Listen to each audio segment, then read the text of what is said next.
Bonjour, bonjour à toi, cher ami du regard de la présence. Nous t'accueillons aujourd'hui avec Caroline et nous avons annoncé cette vidéo sur l'alimentation pranique. Et c'est vraiment pour nous une joie de te partager ça aujourd'hui. Ça fait un certain nombre d'années qu'on est sur l'histoire. Et là, ça y est, nous avons l'élan de soutenir ce processus en nous-mêmes et pour d'autres, euh, pour tout ce qu'il nous apporte d'absolument, je dirais, somptueux pour moi, au niveau à la fois du vécu dans le corps et de la reliance à la conscience. Voilà.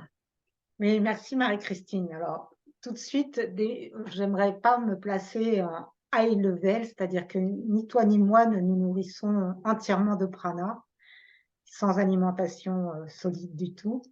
Mais nous avons découvert, après toutes ces années de recherche, qu'effectivement, c'était un processus. Et ce processus faisait qu'on était des véhicules hybrides. Moi, j'ai eu une Prius qui fonctionnait à la fois sur l'électricité et sur l'essence. Et on pourrait dire que nous sommes des véhicules qui peuvent fonctionner en utilisant le prana à partir de l'alimentation solide, comme fait le niveau de conscience actuel de l'humanité globale. Et nous pouvons découvrir que de plus en plus nous nourrir de l'alimentation subtile seule, sans passer par les aliments solides. Et c'est pas tout l'un ou tout l'autre.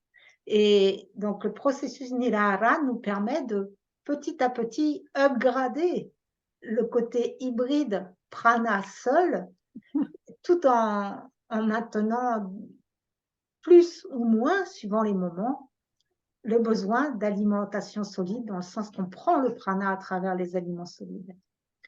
Mais l'une et l'autre, donc vraiment, nous avons découvert ce processus qui nous a permis de constater les bienfaits dans notre corps physique, mental, émotionnel, spirituel de cette pratique. Et, et c'est graduel et aussi cumulatif. Donc, moi, j'ai rencontré l'alimentation pranique à travers un livre du Gaia Yoga de Reine Claire qui s'appelait Transparence 2. Et quand j'ai découvert que cette femme se nourrissait entièrement de prana, c'était il y a peut-être déjà 20 ans, je me suis dit, oh, c'est trop bien, moi aussi, je veux faire ça parce que comme ça, on est autonome, on n'est plus des prédateurs, j'ai trop envie. Sauf que j'étais pas prête et que pendant longtemps, je me suis profondément jugée de manger. Et, en gros, j'avais l'impression d'avoir raté ma vie si j'étais pas capable d'atteindre cet objectif spirituel magnifique.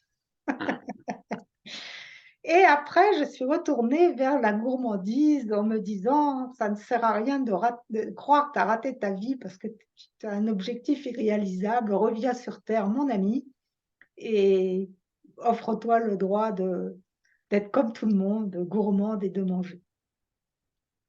Donc, j'ai complètement renoncé à cet idéal, à cette utopie, et jusqu'à rencontrer effectivement ce processus Nirara nous a été transmis par Alice Bruyant, que l'on remercie ici profondément.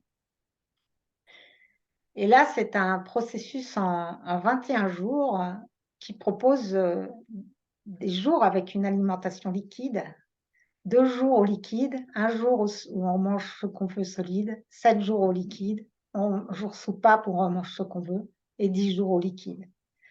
Et l'une et l'autre, on est à trois expériences complètes de ce processus. Et je vais laisser Marie-Christine vous partager son ressenti à ce sujet. Oui, alors moi, je n'avais pas du tout d'idéal de me nourrir de lumière à la base. Euh, Simplement, j'aime bien les expériences. Et j'avais entendu parler à l'école de vie consciente, puisque en fait, donc on est hybride, donc ça fait longtemps que je respire le prana avant mes repas, entre chaque bouchée, pendant mes repas, etc. Donc ça, c'était OK pour moi. Et puis, effectivement, quand, je crois que c'est Caroline qui m'a dit: «Oh, bah, moi, je vais faire un processus Nera-Hara». J'ai dit: «Allez, viens». Et en fait, je suis très mince, moi, de constitution, et j'avais peur, hein. J'avais peur, je me dis: «Oh là, je vais maigrir, ça va être terrible». Et donc donc bon, on vous racontera ça, on va organiser un webinaire, hein, vous aurez plus de détails. Mais bref, la première fois que je l'ai fait, j'ai pris la nourriture liquide, mais presque autant que la nourriture solide, hein, parce qu'il n'était pas question que je maigrisse. Et en fait, il y a quelque chose qui se passe, du simple fait de passer à l'alimentation liquide. Et ça, on a, des informations là-dessus, effectivement, du point de vue, physiologique, en fait, qui sont vraiment très intéressantes. C'est-à-dire que c'est pas juste une vue de l'esprit ou, bon, dans les traditions et dans la tradition védique, c'est très ancien, en fait, hein, cette pratique heu, de l'alimentation lumière, on va dire. On trouve ça dans d'autres traditions également. Mais là, en fait, cette idée d'être plus en porosité, en fait, avec cette partie de nous qui est pure lumière et qui est, confondue avec le champ de conscience pur, moi, c'était cette dimension-là, en fait, qui m'intéressait. Et ce que ça me permet, en fait, c'est d'être moins en antagonisme entre, un corps physique qui, connaît ses heures et ses malheurs, quand il y a des chocs ou autres, et en même temps ce corps spirituel où on sent, c'est bon, on est dans la vastitude, et cetera. Et je trouve que, enfin, pour moi, j'aime bien les expériences, et c'est vraiment d'expérimenter, d'être sur cette terre. Et là, récemment, quand j'ai fait le processus, j'ai fait du bois, donc j'ai porté des brouettes, j'ai avec beaucoup de force, et cetera. Et de percevoir qu'en étant en activation de cette nourriture de lumière, on voire on gagne en force, on gagne en fluidité, on a plus d'énergie, on dort moins, et ça, alors moi, ça m'émerveille. Et j'ai envie de partager ça. J'ai envie de partager ça parce que, le terme de confinement a été beaucoup utilisé, mais c'est vrai que maintenant je l'utilise pour notre corps. On est en fait dans une forme de confinement dans le corps physique. Et là, avec cette nourriture-là, il y a plus de porosité, justement avec notre dimension lumière. Et donc cette joie sans objet d'être, on vous a parlé dans la vidéo de la semaine dernière, la résonance avec la nature, la montagne, les arbres. Eh bien là, ça s'active d'autant. Et c'est vrai que, notre envie de partage est là, c'est-à-dire, non pas tant de poursuivre un idéal, d'être comme ci ou comme ça, mais c'est plutôt d'intensifier, de diversifier nos expériences pour, avoir un autre regard sur ce corps, une autre perception, des perceptions qui s'ouvrent, des qualités d'énergie, qui font que, notre vie, la palette en fait, sur laquelle nous sommes, s'agrandit et nous ouvre, toujours plus en fait intérieurement. Il y a aussi, et on vous en parlera, beaucoup des libérations émotionnelles très profondes, heu, vraiment. Et là, j'ai découvert pour ma part ce que c'était que les émotions se libèrent. Donc voilà, toute une série d'informations que nous avons hâte de vous partager, lors du webinaire que nous organisons, 23, je crois, Caroline. Oui, le jeudi 23 février à 20 h. Et Voilà. pour ma part, donc Marie-Christine a bien insisté sur le côté magnifique du processus. Moi, je suis très gourmande et donc le premier et le deuxième ont été un peu difficiles à réaliser. Et après le deuxième, en fait, on a donc emménagé dans notre magnifique lieu de vie où il y a eu beaucoup de travaux. Et là, pendant une année, je n'ai fait aucun effort pour avoir même une alimentation saine, entre guillemets, quoi. Et la grosse surprise, c'est quand j'ai repris le processus, eh bien, effectivement, ce qui est dit, c'est que c'est cumulatif et que le troisième, même si pendant un an, je n'ai pas du tout conscientisé ce sujet, la troisième expérience a été la plus facile.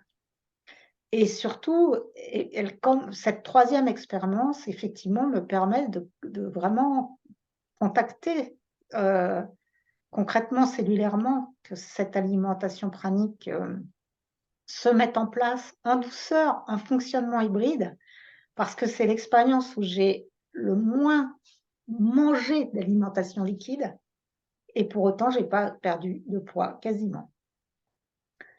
Et ça, voilà, c'est une surprise. Et effectivement, ce que dit Marie-Christine, c'est que les bénéfices secondaires sont puissamment intéressants sur à la fois des difficultés physiques, de douleur, à la fois sur des prises de conscience, sur de la créativité. Enfin, et c'est bien d'être accompagné, c'est bien d'être à plusieurs, parce qu'il y a aussi des moments où c'est pas rigolo, comme tout changement. Oui, de pouvoir déposer en fait ce qu'on ressent. Vous savez qu'on est beaucoup sur la question de l'unité. Et donc moi j'ai eu l'occasion d'entraîner deux amies avec moi et donc on avait un groupe WhatsApp où elles pouvaient déposer leurs questions. Et c'est vrai que ça pour moi c'est incontournable. C'est-à-dire je me serais pas lancée toute seule dans un processus. Et le fait d'être avec mes amis et hop on se fait des petits clins d'œil et le fait même de l'expérience dans l'unité, il y a quelque chose qui s'allège et les prises de conscience effectivement sont globales. Donc ça nous aide énormément.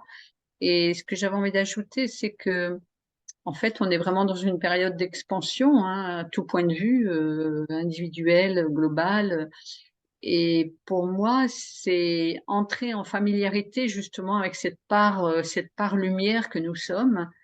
Et donc, voilà, on fait un processus pendant 21 jours et qui va nous amener des nouvelles, des ouvertures, des nouvelles compréhensions. Puis après, ben voilà, on peut passer un an ou 6 mois et hop. Et progressivement, en fait, il y a quelque chose c'est ce voile, il y a un dévoilement en fait, puisque c'est dans notre nature originelle aussi de fonctionner comme ça. Et simplement, il y a un dévoilement qui se fait.